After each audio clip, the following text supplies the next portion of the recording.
Shalom Bapak Ibu Saudara dikasihi Tuhan. Hari ini kita akan merenungi firman Tuhan dari kitab Yesaya pasal yang ke-50 ayatnya ke-4 sampai ayatnya yang ke-11. Dan saya berikan judul perenungan kita pelayanan seorang murid. Yes, pelayanan seorang murid. Nah saudara, kita mau fokus ayat 4 sampai ayat yang ke-7 saja saudara. Nanti saudara bisa baca di rumah kembali keseluruhan dari perikop ini supaya mendapatkan konteks yang utuh saudara.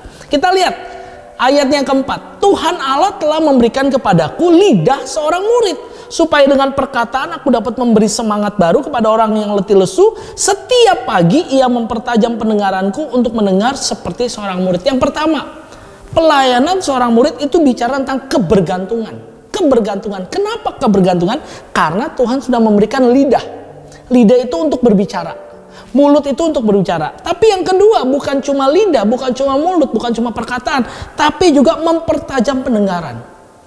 Untuk apa? Untuk mendengar. Mendengar apa? Mendengar suara Tuhan. Artinya mendengar firman Tuhan, mau diajar. Jadi dua hal ini bicara tentang kebergantungan.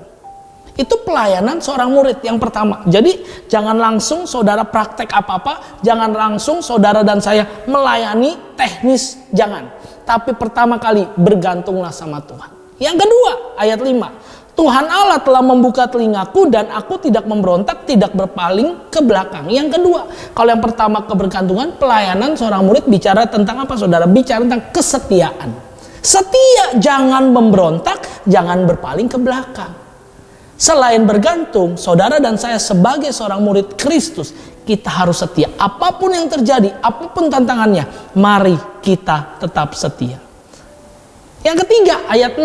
Aku memberi punggungku kepada orang-orang yang memukul aku dan pipiku kepada orang-orang yang mencabut janggutku. Aku tidak menyembunyikan muka ketika aku dinodai dan diludahi. Yang ketiga, pelayanan seorang murid bicara tentang apa? Bicara tentang belas kasihan. Jadi yang pertama tadi bicara tentang kebergantungan, yang kedua bicara tentang kesetiaan, yang ketiga bicara tentang belas kasihan. Milikilah belas kasihan, dikatakan seperti Yesaya. Aku memberi punggungku kepada orang yang memukul aku, malah dikasih punggungnya. Lalu aku berikan pipi kepada orang yang mencabut janggutku, dikasih pipinya. Dan aku tidak menyembunyikan mukaku ketika aku dinodai dan diludahi. Milikilah belas kasihan. Ketika kita melayani, ada orang yang gak suka sama pelayanan kita. Ada orang yang gak suka dengan apa yang kita katakan, dengan apa yang kita bicarakan, dengan kesetiaan kita dalam melayani Tuhan. Mungkin ada orang ngiri sama kita, lalu ada orang menyakiti kita. Tapi milikilah tetap belas kasihan. Sebab apa? Ayat yang ke-7. Tetapi Tuhan Allah menolong aku. Saudara, melewati pelayanan kita sebagai murid, melewati kebergantungan kita, melewati kesetiaan kita, melewati belas kasihan yang selalu kita berikan dalam pelayanan kita, Tuhan akan menolong kita.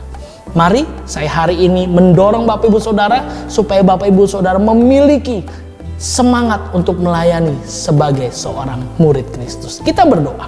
Bapa, kami bersyukur hari ini biarlah firman Tuhan menguatkan kami bahwa kami harus memiliki sikap yang benar sebagai seorang murid ketika kami melayani, yaitu kebergantungan, yaitu kami punya kesetiaan dan kami punya belas kasihan. Karena kami tahu melewati semuanya itu Tuhan akan menolong kami.